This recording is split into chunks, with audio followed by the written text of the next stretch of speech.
Hello everyone, एक बार फिर से लेकर आ गया हूँ आपके स्पॉटिंग एरर सीरीज़ का अगला वीडियो आपके सामने कुछ बहुत ही अच्छे कॉन्सेप्ट्स के साथ। Thank you so much. जो मैंने पिछली वीडियोस आपको बनाकर दी हैं उसके लिए आपने बहुत प्यार दिया है, उसके लिए थैंक यू सो मच।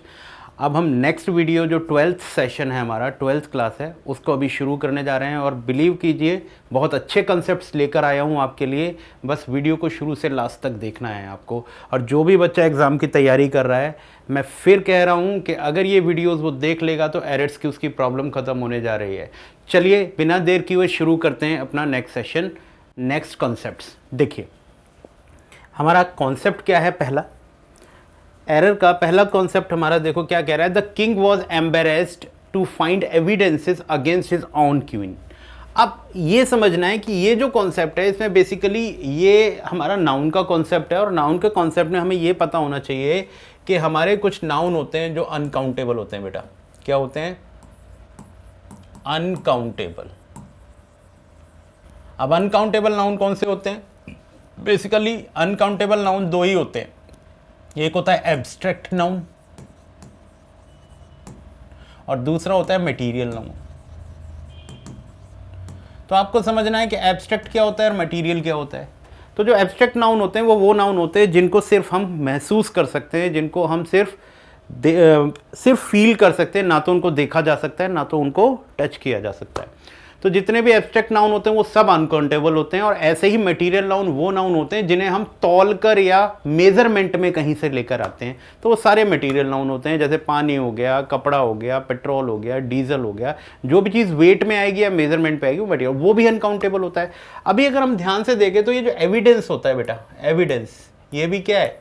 हमारा एब्स्ट्रैक्ट नाउन है। अब एब्स्ट्रैक्ट नाउन है तो एविडेंस को प्लूरल फॉर्म में तो ला नहीं सकते, तो इसलिए यहां पर क्या करना पड़ेगा?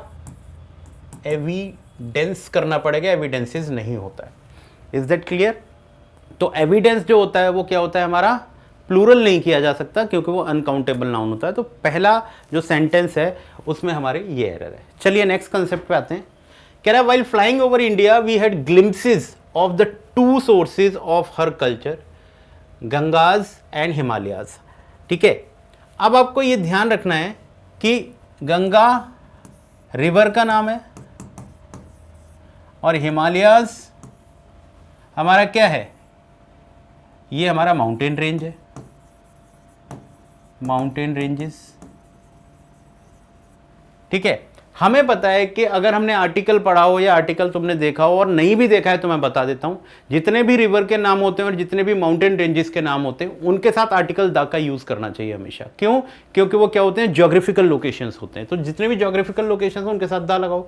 तो यहां पर एक द यहां लगाओ और एक द यहां लगाओ, इसका मतलब द गंगाज एंड द हिमालयाज। ठीक है, तो याद रखना है कि हमारे रिवर के नाम के साथ और माउंटेन रेंजेस के साथ हमेशा आपको क्या लगाना है? आर्टिकल द लगाना है। समझ में आई बात? चलिए थर्ड कॉन्सेप्ट पे चलते हैं बेटा। They begged him not to go yet he was determined. देखो यहां पर ध्यान से देखा जाए, दे बैग्ड हिम, उन्होंने उनसे प्रार्थना करी, नॉट टू गो, नहीं जाने की, येट ही वॉज डिटरमाइंड, लेकिन फिर भी वो कैसा था? डिटरमाइंड था। तो दोनों ही क्या हैं? हमारे सही हैं, इसमें कहीं एरर हमें नहीं दिखाई पड़ता। एरर है ही नहीं क्योंकि देखो हमारा जो पहला है वो भी पास्ट है और दूसरा भी पास्ट है। वैसे भी यहाँ पास्ट का कोई कॉन्सेप्ट ही नहीं लगता क्योंकि यहाँ पर सबऑर्डिनेट क्लॉजेज नहीं है। अगर दो अलग अलग क्लॉजेज हैं तो वो दोनों में टाइम की प्रॉब्लम नहीं है। ठीक है, चलिए नेक्स्ट देखिए। नेक्स्ट कॉन्सेप्ट में क्या कहता है? I don't remember having met him before although the voice sounds rather familiar to me. I don't remember having met him before although the voice sounds rather familiar to me.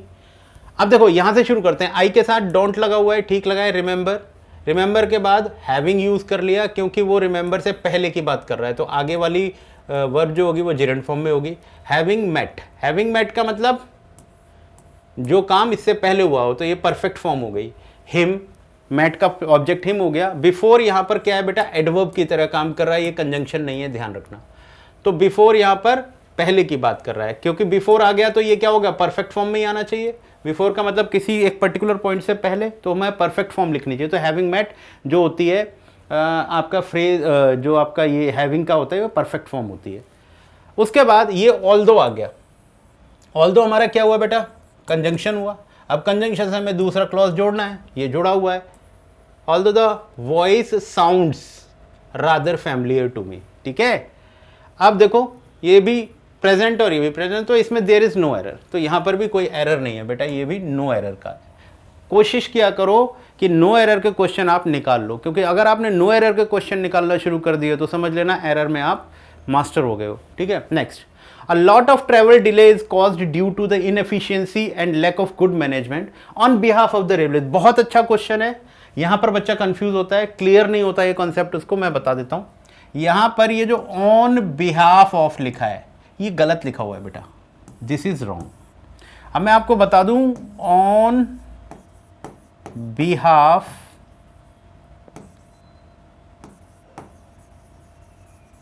Of का क्या meaning होता है। On behalf of का मतलब होता है representative of someone.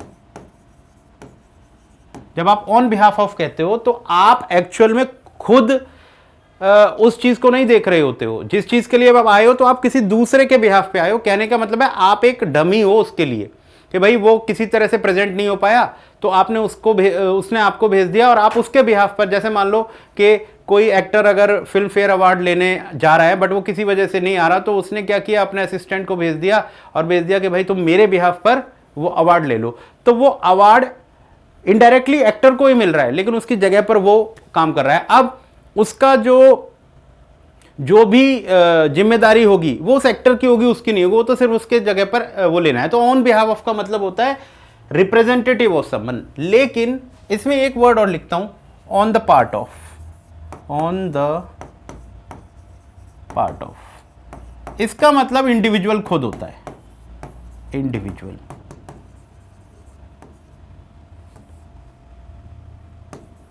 यानी कि मतलब जो भी काम हो रहा है उसका जिम्मेदार वही बंदा होगा जो वहां पर है, अगर उसने ऑन द पार्ट ऑफ लिखा है, यानी मतलब डन बाय होता है, डन बाय। तो अब यहां पर ध्यान से अगर हम देखें, a lot of travel delays cause due to the inefficiency and lack of good management on behalf of the railways. अब ये रेलवे कोई रिप्रेजेंटेटिव थोड़ी है किसी का, रेलवे ने ही किया है ना, तो ऑन बिहाफ ऑफ थोड़ी आ सकता है, यहां पे आएगा on the part of, on the part of, क्योंकि यही जिम्मेदार है तो यही इंडिविजुअल हो गया। तो याद रखें जब भी आप ऑन बिहाफ ऑफ लिखें तो ऑन बिहाफ ऑफ का मतलब you are saying someone as a representative, लेकिन ऑन पार्ट ऑफ का मतलब वो खुद ही है वहां पर, तो यहां पर रेलवे ही जिम्मेदार है ना उसका, तो ऑन पार्ट ऑफ यहां पर लिखना पड़ेगा। चलिए नेक्स्ट पे आ जाते हैं। The management called the clerk and said whether he was in the habit of sleeping at home as well. The manager called the clerk and said whether. अब ध्यान से देखो बेटा, यहां पर सैड के बाद वेदर लिख रहा है, वो वेदर एक कंजंक्शन होता है, और वेदर जो कंजंक्शन होता है वो कब लगाया जाता है, इफ और वेदर। कभी भी कंजंक्शन अगर किसी नरेशन में लगाया जाता है तो हमें पता है कि वो क्वेश्चन कर रहा होता है ना। अगर वो क्वेश्चन नहीं कर रहा तो यहां पर कंजंक्शन वेदर आता ही नहीं। हमें मालूम है कि इफ और वेदर का यूज कब करते हैं हम, अगर आपने नरेशन पढ़ा होगा तो आपको ये बात ध्यान होगी, इफ और वेदर का यूज हम नरेशन में इंट्रोगेटिव सेंटेंसेस के लिए करते हैं। अब दो तरीके के इंट्रोगेटिव होते हैं, देखो यहां मैं समझाता हूं। इंट्रोगेटिव दो तरीके के होते हैं ना, एक होता है WH वर्ड और एक होता है हेल्पिंग वर्ब से।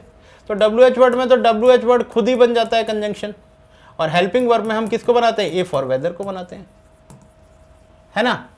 अब यहां पर जब हमें मालूम है कि जब हम किसी इंट्रोगेटिव सेंटेंस को क्या बनाते हैं, नरेशन उसका इनडायरेक्ट बनाते हैं, तो उसके जो वर्ब लिखते हैं वो सेड नहीं लिखते, आस्क्ड लिखते हैं। तो यहां क्या आ जाना चाहिए, आस्क्ड, ठीक है। तो सेड नहीं आएगा बेटा, यहां आएगा आस्क्ड, ठीक है। तो इनडायरेक्टली आपसे क्या करते हैं, नरेशन से भी रिलेटेड एरर पूछ लेते हैं, तो इस बात का आप ध्यान रखो। चलिए नेक्स्ट पे आते हैं बेटा।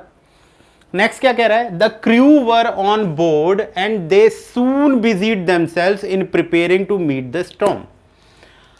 अभी ध्यान से देखें कि द क्रू वर, क्रू यहां पर क्या है, हमारा कलेक्टिव नाउन है, उसके लिए हमने क्या कर लिया, हमने वर का यूज किया क्योंकि प्लूरल हो गया। ऑन बोर्ड, ऑन बोर्ड का मतलब होता है वहां पर थे। And they soon on board का मतलब शिप पर आ गए। The crew were on board and they soon busied. अब क्योंकि हमारी मेन वर्ब पास्ट है तो हमारा दूसरा भी पास्ट ही होगा, क्योंकि एंड से जुड़ा है, एंड से दोनों टेंस सेम होंगे। ठीक है, यहां तक ठीक है। देमसेल्व्स, क्रू क्या हो गया, प्लूरल है तो देमसेल्व्स लिखा है। इन हमारा प्रीपोजिशन हो गया। प्रीपोजिशन के बाद वर्ब किस फॉर्म में आएगी, जेरंड फॉर्म में आएगी, तो आईएनजी फॉर्म लगाए, यहां तक ठीक है।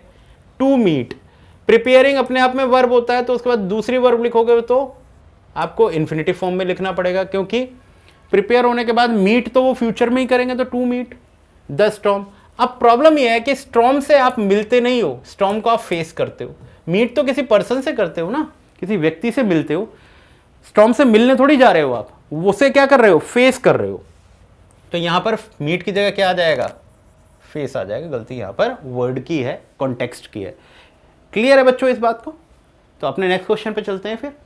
The statement made by the writer appears to be incorrect as Gandhi ji was not born in Ahmedabad. The statement made by the writer appears to be incorrect as Gandhi ji was not born in Ahmedabad.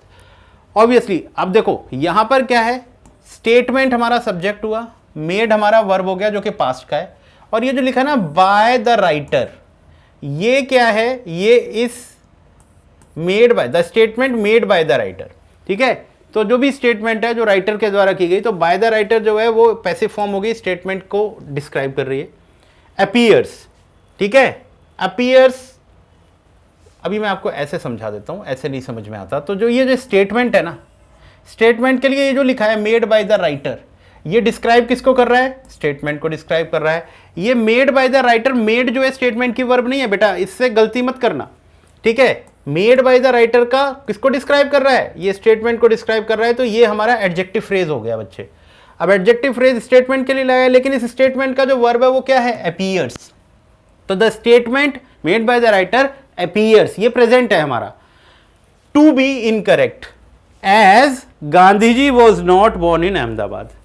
भैया ये appear गलत लगती है, क्योंकि उसने क्या statement की थी, ये स्टेटमेंट की थी गांधी जी जो थे वो अहमदाबाद में बोर्न नहीं हुए थे। तो there is no error in this sentence बेटा, ये बिल्कुल ठीक है। क्लियर हुई ये बात? ठीक है,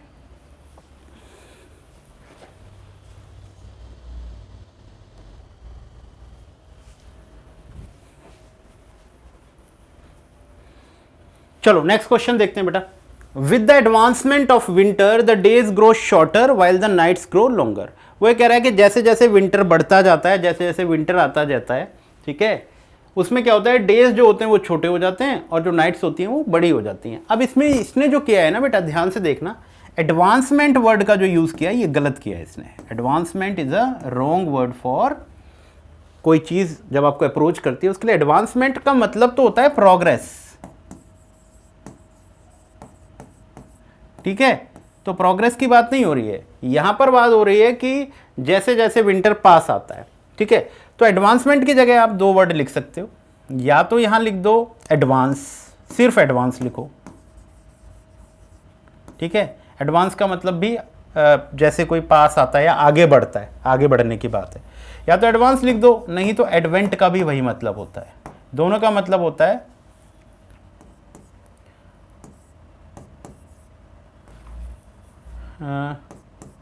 टू ग्रो या टू,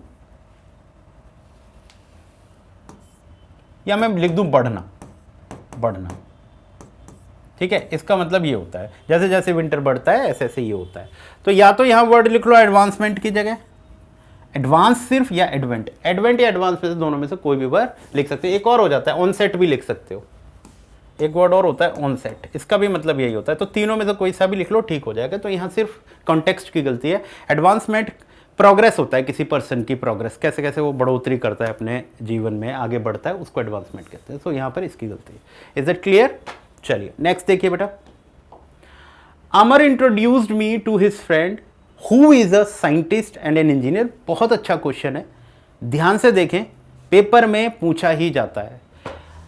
अगर आपने ये क्वेश्चन समझ लिया है तो आपका 1 नंबर पक्का हो जाएगा। कंफर्म बता रहा हूं आपको, 1 नंबर पक्का हो जाएगा। क्यों?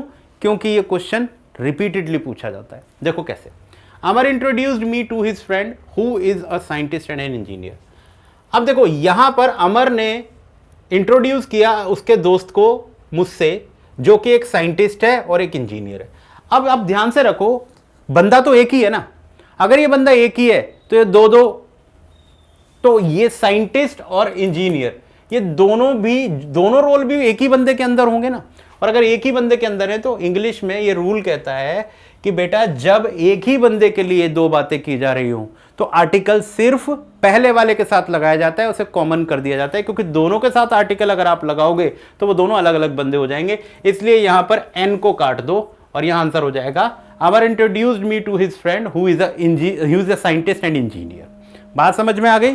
तो बात आपको हमेशा यही समझनी है कि जब एक ही बंदे के लिए दो बातें की जा रही हो तो आर्टिकल को कॉमन कर देना चाहिए, पहले वाले के साथ ही लगाना चाहिए। हाँ, ये अलग अलग होता तो अलग अलग के साथ आ जाता। ये बहुत अच्छा कॉन्सेप्ट था। आगे चलते हैं। Student should work hard in order to build their career. बेटा देखो ध्यान से, student should work hard in order to build their career.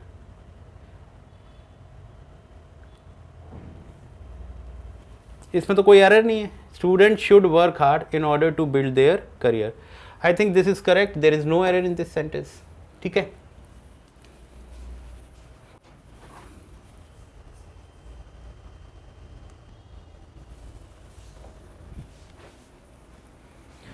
चलिए देख लेते हैं एक बार इस सेंटेंस को। 30 रुको। Student should work hard in order to build their career.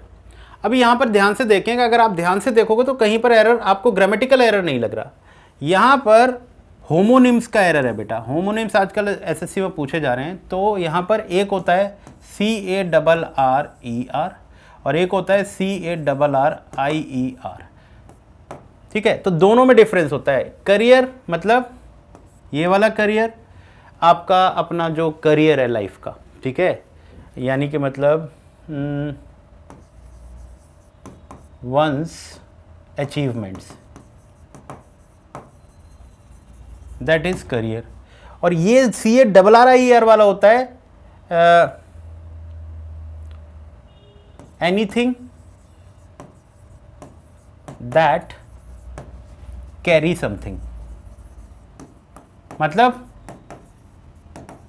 कोई चीज उठाकर ले जाने वाली, उसे करियर कहते हैं। ठीक है, तो यहां पर करियर उठाने वाले वाला यूज किया हुआ है, जबकि करियर होना चाहिए अचीवमेंट वाला। तो ये गलत है, इसमें हो जाएगा CARRIER।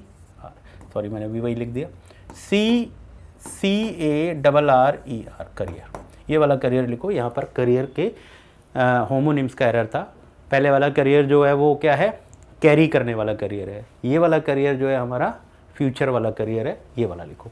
चलिए next. There is still little tea left in the cup. बहुत अच्छा कॉन्सेप्ट है बच्चों, इसको समझ लो। ये भी बहुत अच्छा कॉन्सेप्ट है एंड आई एम श्योर इसको समझने के बाद अपना 1 नंबर पक्का कर लोगे। कैसे? देखो लिटिल, अगर मैं लिटिल की बात करूं तो सिर्फ अभी मैं लिटिल की बात करूंगा। अब लिटिल हम 3 तरीके से लिख लेते हैं। अच्छा, एक तो लिटिल लिख ही लेते हैं। अब लिटिल के साथ कभी कभी तुम्हें ए लिटिल भी दिखाई पड़ेगा, ए लिटिल, और द लिटिल भी दिखाई पड़ेगा। तो दोनों में डिफरेंस क्या है? दोनों में डिफरेंस ये है, अगर आप बिना आर्टिकल के लिटिल लिखना चाहते हो तो इसका मतलब होता है नथिंग। क्या होता है? नथिंग। और ए लगाकर लिखना चाहते हो तो इसका मतलब होता है समथिंग। और एक तरीके से द लिटिल लिखना चाहते हो तो इसका मतलब होता है एक तरीके से स्पेसिफाइड अमाउंट, या मैं बोलूं डेफिनेट अमाउंट ऑफ समथिंग। इसको यूज हम करते हैं डेफिनेट अमाउंट ऑफ समथिंग। जैसे कि मैं तुम्हें एक एग्जांपल के थ्रू समझाता हूं कि अगर आप बोलते हो कि सिचुएशन बताता हूं, अगर आपके घर कोई मेहमान आते हैं और मेहमान के लिए तुम चाय बनाने जाते हो और जैसे तुम चीनी देखते हो तो चीनी, मान लो आपके घर में 5 मेहमान आए हैं लेकिन चीनी सिर्फ 1 चम्मच की बची है।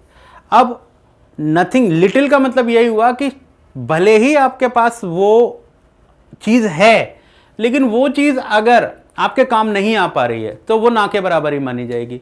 मान लो आपसे कहा जाए कि भाई 1000 लोगों के लिए आपको चाय बनानी है। अब 1000 लोगों के लिए चाय बनाने के लिए अगर आपके पास चीनी कितनी है, चीनी अगर आपके पास 10 ही किलो है, ठीक है, तो फिर वो 10 किलो तुम्हारे अकॉर्डिंग तो बहुत बड़ा अमाउंट है, लेकिन जब तुम उन्हें 1000 लोगों के लिए यूज करोगे तब तो वो ना के बराबर है ना, क्योंकि वो 10 किलो उसमें डाल भी दोगे तब भी वो मीठी नहीं होगी। इसका मतलब ये हुआ कि जब बिना आर्टिकल के लिटिल को लिखा जाता है तो उसको हम ना के बराबर ही मानते हैं, नथिंग ही मानते हैं, ठीक है, होते हुए भी वो नहीं है, ठीक है। अगली बात समझते हैं, जब हम ए लगा लेते हैं तो ए का मतलब ये नहीं है कि बहुत ज्यादा है, ए का मतलब इतना जरूर है कि आपके पास जितना भी अमाउंट है उससे काम हो जाएगा आपका। मान लो आपके घर 5 लोग मेहमान आए, डिब्बे में देखा तो 5 चम्मच चीनी थी, तो वो समथिंग हो गया, यानी कि मतलब तुम्हारा काम निकल गया। और द लिटिल का मतलब ये होता है कि वो इंट्रोड्यूस कर देता है उस पर्टिकुलर को, आपको पता लग जाता है ये कौन सा वाला चीज है, तो द लगता ही डेफिनेट के लिए। अब अगर हम यहां पर देखें बेटा, स्टूडेंट शुड वर्क हार्ड, ये हो गया, there is still little tea. अब यहां पर देखो, अगर तुम इस लिटिल से पहले नो या सम इन दोनों में से एक चीज लगाना चाहो, मतलब लिटिल की जगह पर, तो इस कॉन्टेक्स्ट में कौन सा ठीक बैठ रहा है? तो तुम कहोगे sir there is still no tea left in the cup, ठीक है। अब स्टिल बोल रहा है तो स्टिल का मतलब तो स्ट्रेस कर रहा है, स्ट्रेस कर रहा है तो उसके अंदर होगी there is still some tea left in the cup, तो यहां नो का तो कोई सेंस ही नहीं आ रहा, तो लिटिल के साथ हमें ए लगाना पड़ेगा, तो यहां पर लिटिल की गलती है, यहां पर ए लिटिल होना चाहिए। इसका मतलब है लिटिल की जगह अगर सम आप यूज कर सको तो ए लगना चाहिए, अगर लिटिल की जगह आप नो यूज कर सको तो फिर वहां पर ए नहीं लगना चाहिए, ठीक है। तो इसका कॉन्सेप्ट ये होता है। चलिए बच्चे नेक्स्ट कॉन्सेप्ट पे चलते हैं अपने। नेक्स्ट कॉन्सेप्ट क्या कहता है? I will spend my remaining life in the village. अब देखो ये बहुत अच्छा कॉन्सेप्ट है, आता है बच्चा, वैसे नॉर्मली अगर तुम इसे पढ़ोगे तो इसमें तुम्हें कोई एरर नहीं दिखेगा, क्योंकि ज़्यादातर हम किसको फोकस करते हैं? ग्रामेटिकल एरर को फोकस करते हैं, जबकि कारण ये होता है कि ग्रामेटिकल एरर भी पूछा जा सकता है और कंटेक्चुअल एरर भी पूछा जाता है। तो ग्रामेटिकल एरर तो लगभग हम निकाल लेते हैं, लेकिन कंटेक्चुअल एरर निकालने में बड़ी दिक्कत आती है। अब देखो यहां पर ये जो रिमेनिंग बोला गया है ना, ये रिमेनिंग लाइफ के लिए कभी यूज नहीं होता, रिमेनिंग किसी नॉन लिविंग चीज के लिए होता है। रिमेनिंग बैटरी या रिमेनिंग अमाउंट ऐसे बोला जाता है ना, तो रिमेनिंग एक्चुअल में नॉन लिविंग्स के लिए लगाया जाता है, लाइफ के लिए हमेशा रेस्ट लगाया जाता है, रेस्ट ऑफ माई लाइफ। यहां पर हमेशा लाइफ के लिए रेस्ट ऑफ माई लाइफ लगाओ, रिमेनिंग लाइफ कभी नहीं होता, ठीक है, ये ध्यान रखना। ये कॉलिक्वल्स होते हैं जो हमें याद रखने होते हैं, ये गलत होता है, ठीक है। चलिए next, the future of food companies seems quite secure owed to ever growing demand. बहुत अच्छा कॉन्सेप्ट है, याद रखें यहां पर ये जो ओड टू है ना, ये प्रीपोजिशन की तरह वर्क कर रहा है, और जब भी प्रीपोजिशन आप बनाओगे तो ओड टू नहीं होता, प्रीपोजिशन होती है ओइंग टू, ओइंग टू। तो जब भी ओड टू लिखा देखो तो गलत हो जाता है, ओड टू कभी नहीं होता, ओइंग टू होता है, क्योंकि ओइंग टू प्रीपोजिशन होती है, ओड टू कोई वर्ड नहीं होता, ठीक है। नेक्स्ट, अगर ये वर्ब होगा तब की बात अलग है। नेक्स्ट है, the vaccine when hit the Indian market is dodged by controversy. देखो बहुत अच्छा सा सिंपल सा कॉन्सेप्ट है, the vaccine when hit the Indian market. अभी अगर आप इसको ध्यान से पढ़ो तो ये वाली बात प्रेजेंट की हो रही है या ये बात पास्ट की हो रही है, तो आपको इस कॉन्टेक्स्ट से पढ़ के ही पता लग जाएगा कि सर ये तो पास्ट की बात है। अब पास्ट की बात है तो यहाँ इस तो नहीं होगा ना, यहाँ वॉज होना चाहिए, यहाँ क्या होगा? वॉज। तो ये हो जाएगा the vaccine when hit the Indian market was dodged by controversy, ठीक है। तो ऑब्वियसली हमें पता लग रहा है पढ़ के कि वैक्सीन तो क्या हो गई, इंडियन मार्केट में आई है, तो ये पास्ट की बात हो गई ना, और तभी उसने कंट्रोवर्सी को क्रिएट किया होगा, तो ये इज नहीं होगा, वॉज होगा। Next, his son is working very hardly. अब हमें मालूम है हार्डली और हार्ड में और हार्डली में डिफरेंस होता है बेटा। हार्ड क्या होता है? हार्ड होता है टफ, ठीक है, और हार्डली होता है एक तरीके से स्केर्सली कह सकते हो, इसके रेयरली कह सकते हो आप, इसको रेयरली होता है इसका मतलब।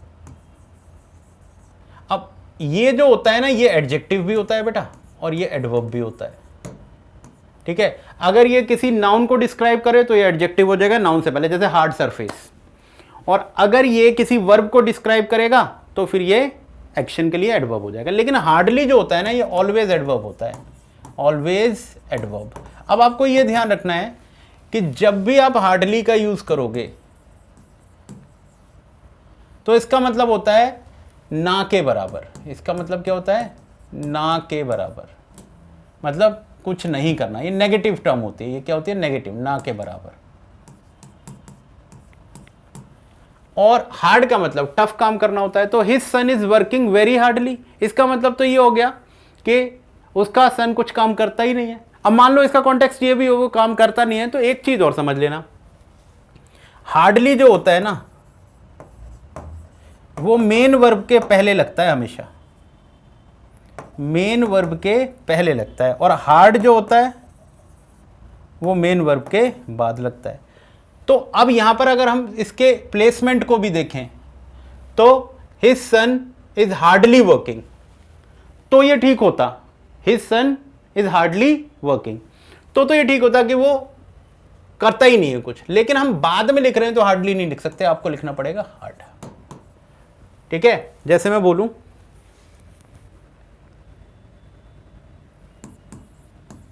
बैड हैबिट्स डाई हार्ड, तो इसका मतलब है बैड हैबिट मुश्किल से जाती हैं, ये भी ठीक है। लेकिन अगर मैं यहां ये लिख दूं बैड हैबिट्स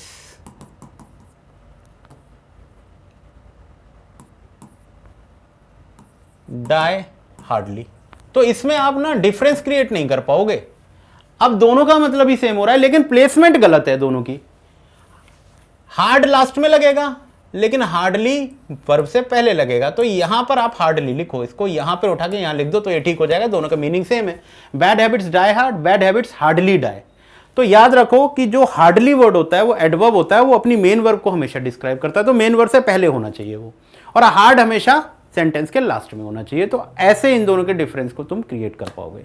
क्लियर हुई ये बात? चलिए next, do you know the, ये नेक्स्ट क्वेश्चन है हमारा, do you know that it was I who has done this piece of beautiful. बहुत अच्छा क्वेश्चन है, यहां बच्चे मोस्टली कंफ्यूज हो जाते हैं। देखो क्या कह रहा है, do you know that it was I, it was आई। सबसे पहले तो कंफ्यूजन बच्चे को यही होता है कि वर्ब के बाद आई कैसे लिखा है, यहां मी होना चाहिए।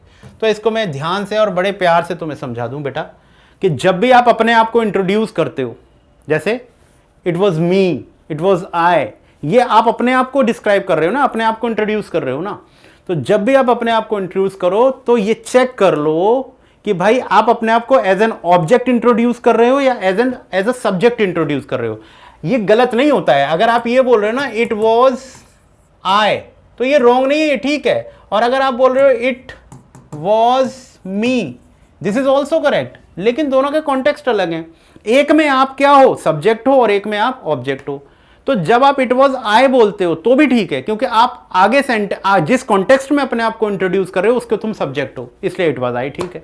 लेकिन जिस कॉन्टेक्स्ट में आप अपने आप को इंट्रोड्यूस कर रहे हो अगर तुम उसमें ऑब्जेक्ट हो तो इट वॉज मी बोलना चाहिए। एक एग्जांपल देके समझाता हूं भाई। अगर मैंने बोला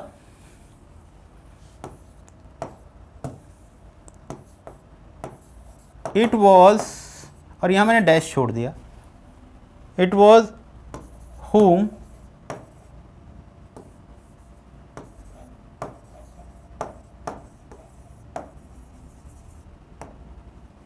फिर मैंने एक लिखा डैश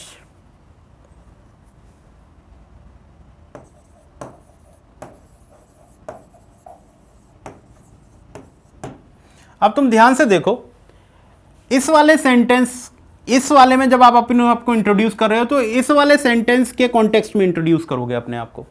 अब तुम इस वाले कॉन्टेक्स्ट में तुमने गाली दी है या तुमने गाली खाई है, तो आपको साफ समझ में आ रहा होगा, यहां हूम लिख रहा हूं, आपको साफ समझ में आ रहा होगा कि यू ने गाली दी है तुम्हें, तो तुम गाली के रिसीवर हुए। तो रिसीवर हमेशा ऑब्जेक्ट होता है, तो तुम अपने आप को अब इस कॉन्टेक्स्ट के अंदर एज एन ऑब्जेक्ट हो तुम, तो अपने आप को ऑब्जेक्ट की तरह ही इंट्रोड्यूस करोगे ना। आप सब्जेक्ट कैसे बन जाओगे, सब्जेक्ट तो यू है, तो यहां तुम्हें लिखना पड़ेगा मी। लेकिन यहां देखो it was dash who abused you, ठीक है। तो आप यहां पे देखो कि इस वाले कॉन्टेक्स्ट के तुम क्या हो, सब्जेक्ट हो या ऑब्जेक्ट हो। तो तुम ही ने गाली दी है, तुमने गाली दी है तो सब्जेक्ट हो, तो तुम अपने आप को एज अ सब्जेक्ट इंट्रोड्यूस करोगे, तो यहां बोलना पड़ेगा इट वॉज आई। बात समझ में आ रही है? तो आपको ये समझना है कि इट वॉज आई भी ठीक होता है, इट वॉज मी भी ठीक होता है, बट डिपेंड करता है कि आप उस कॉन्टेक्स्ट के सब्जेक्ट हो या ऑब्जेक्ट हो। अब इधर आ जाओ, ये कह रहा था do you know that it was I who has done. तो ये जो है आई, इस वाले सेंटेंस का सब्जेक्ट ही है ना, क्योंकि इसी ने ये काम किया, तो आई तो ठीक है, आई में गलती नहीं है।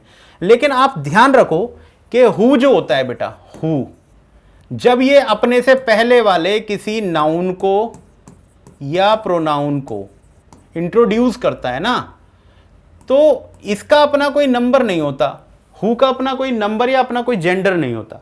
हु सिंगुलर भी हो सकता है, हु प्लूरल भी हो सकता है, हु लड़का भी हो सकता है, हु लड़की भी हो सकती है। डिपेंड करता है कि हु इंट्रोड्यूस कर किसको रहा है, ठीक है। तो जिसको वो इंट्रोड्यूस करता है वही उसी की जगह वो ले लेता है। अब अगर वो अपने आप को इंट्रोड्यूस कर रहा है, तो अगर वो किसी लड़की को इंट्रोड्यूस कर रहा है तो हु भी लड़की हो जाएगी। इसको मैं ऐसे समझा सकता हूं तुम्हें। मैंने बोला who dash he, who dash I, who dash you, who dash there. अब इसमें अगर मैं इज एम आर भरने चलूँ तो सबको पता है यहाँ इज आ जाएगा, यहाँ एम आ जाएगा, यहाँ आर आ जाएगा, और यहाँ तुम चाहे इज लिखो या आर लिखो कोई फर्क नहीं पड़ता। अब यहाँ इज क्यों आ रहा है? हु की वजह से थोड़ी आ रहा है। हु किसको इंट्रोड्यूस कर रहा है? ही को, तो ही के अकॉर्डिंग इज आ गया। हु किसको इंट्रोड्यूस कर रहा है? आई को, तो आई के अकॉर्डिंग एम आ गया। हु किसको इंट्रोड्यूस यू को कर रहा है? यू के अकॉर्डिंग आर आ गया। अब यहाँ यू किसको इंट्रोड्यूस कर रहा है? देयर को। अब देयर तो जगह होती है ना, देयर तो कोई प्लेस है ना, तो ये किसी पर्टिकुलर सब्जेक्ट को इंट्रोड्यूस नहीं कर रहा। अब अगर हमें नहीं पता कि उस जगह पर एक बंदा या एक से ज्यादा बंदे हैं, तो हम कैसे पर्टिकुलर वर्ब लगा लेंगे? अगर वहां एक बंदा है तो इज ठीक हो जाएगा, अगर वहां आर है तो, अब जो एक से ज्यादा बंदा है तो आर भी ठीक हो जाएगा, तो यहाँ दोनों ठीक है। तो बात समझ में आई कि हु का ना तो अपना कोई जेंडर होता है, ना तो अपना कोई नंबर होता है। हु जिसको इंट्रोड्यूस कर रहा है उसी के अकॉर्डिंग लग जाएगा। अब जैसे मैं यहां लिखूं it is I who is your best friend. अब तुम ध्यान से देखो, हु किसको रिप्रेजेंट कर रहा है? आई को। अब हु भी क्या बन गया? आई बन गया, तो आई के अकॉर्डिंग इज थोड़ी आएगा, आई के अकॉर्डिंग तो एम आएगा। तो ये क्या हो जाएगा? It is I who am your best friend.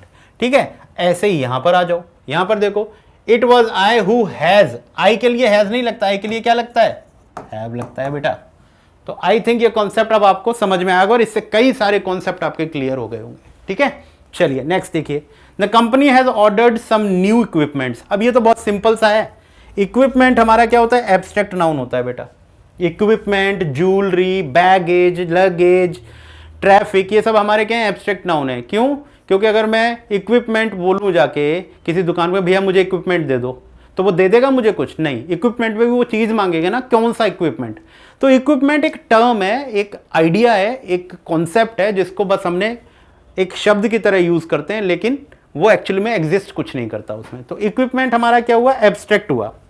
अब एब्स्ट्रैक्ट है तो ये अनकाउंटेबल नाउन होगा, तो इसमें से बेटा एस हटाना पड़ेगा आपको। इक्विपमेंट्स कभी नहीं होता, इक्विपमेंट होता है। क्या होता है? इक्विपमेंट। क्लियर बेटे? चलिए बहुत बढ़िया। नेक्स्ट देख लीजिए। नेक्स्ट है the Arabian Nights are indeed an interesting book. अब अगर अरेबियन नाइट्स एक बुक है तो बुक तो सिंगुलर मानी जाएगी ना, आर थोड़ी आएगा, इज आ जाएगा। वेरी सिंपल भाई, जब बुक का नाम है, नाइट्स भले ही एस लगाओ, मगर नाइट्स यहाँ सब्जेक्ट नहीं है ना। अरेबियन नाइट्स एक बुक का नाम है, बुक का नाम है तो बुक तो सिंगुलर ही होगी ना, इसलिए इज लगाओ। नेक्स्ट है he loved her despite of himself. बहुत अच्छा क्वेश्चन है। एक तो डिस्पाइट की स्पेलिंग भी गलत है, यहाँ लिखना है डेस्पाइट, ये स्पेलिंग होगी। अब दूसरी बात ध्यान रखना, डेस्पाइट और इंस्पाइट ऑफ, यानी कि मतलब ये समझ लो कि अगर आप डेस्पाइट लिख रहे हो तो उसके साथ ऑफ लगाना गलत होता है, और अगर आपको इंस्पाइट लिखना है तो इंस्पाइट के साथ ऑफ लगाया करो, डिस्पाइट के साथ ऑफ नहीं लगता। तो यहाँ गलती क्या है? ऑफ की गलती है, ऑफ मत लगाना। डिस्पाइट के साथ ऑफ मत लगाया करो, इंस्पाइट के साथ ऑफ लगता है। ठीक है, चलिए हमारे इस सेशन का आज का ये लास्ट क्वेश्चन है बेटा। आई होप कि आपने ये सारा का सारा सेशन एंजॉय किया होगा, और अगर आपको अच्छा लग रहा है हमारी ये सीरीज़ तो प्लीज़ कमेंट बॉक्स में आप इस बात को लिखें, तो हमें उससे और ज़्यादा मोटिवेशन मिलेगा और ज़्यादा से ज़्यादा अच्छा कंटेंट हम आपके लिए लेके आ पाएंगे। ठीक है, चलिए देखिए। Of all the models Jessica is the more good looking one. अब ध्यान से देखो, ये बात तो तुम्हें भी समझ में आना चाहिए कि यहाँ पर मोर लिखा हुआ है, मोर। मोर होती है हमारी कंपैरेटिव डिग्री, और कंपैरेटिव डिग्री सिर्फ दो के बीच में कंपेयर किया जाता है। लेकिन तुम ध्यान से देखो यहां पर सबके बीच की बात हो रही है, सबके बीच की बात हो रही है। और जब सबके बीच में से जब हम किसी एक की बात करते हैं तो वहां सुपरलेटिव डिग्री का यूज होता है, ना कि कंपैरेटिव का। तो यहां मोर की जगह बस हमें इतना करना है, मोस्ट लिख देना है, और ये हमारा क्वेश्चन ठीक हो जाएगा। ठीक है, तो बेसिकली आज के सेशन में ये कुछ क्वेश्चंस थे जो मैंने आपसे डिस्कस किए, और आई होप आपने बहुत अच्छे अच्छे कॉन्सेप्ट्स यहाँ से सीखे होंगे। तो ऐसे ही सेशंस को और हम लेकर आएँ, इसके लिए हमारे चैनल को सब्सक्राइब कर लीजिए, इसको शेयर कीजिए ज़्यादा से ज़्यादा, और अच्छा लगा है तो लाइक भी कर लीजिए। चलिए आज का सेशन यही ख़त्म करते हैं। Thank you so much for watching.